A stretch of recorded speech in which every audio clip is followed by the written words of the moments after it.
நீங்கள் அரசியல் கட்சிக்கு வாங்க, வாக்குகளை நிறுவிங்க, அது வேறு சதவீதம்.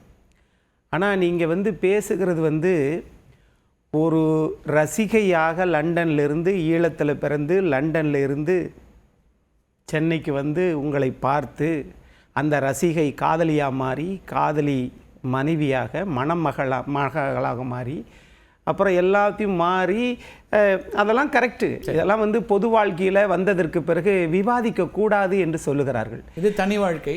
விவாதிக்கக்கூடாது என்று சொல்லுகிற போது அது வெளியிலே வராமல் பார்த்து கொள்ளுவதும் ஒரு தலைவனுடைய கடமை சார். ஆனால் இங்கே அதெல்லாம் விடுங்க, அது தனி மனித வாழ்க்கையா பொது வாழ்க்கையா, அதை தாண்டி சார், நீதிமன்றத்தில் வழக்கு தாக்கல் செய்ததற்கு பிறகு இவ்வளவு பரிமாணங்கள் வந்த ஒரு தாயாக, பெண்மணியாக வந்ததற்கு பிறகு அவங்க ஒர்த்து இல்லைன்னு சொன்னார் பாருங்க. அதனால் அதை பற்றி நான் அதிகம் பேச விரும்பவில்லை. வருத்தத்தோடு இதை பதிவு செய்கிறேன்.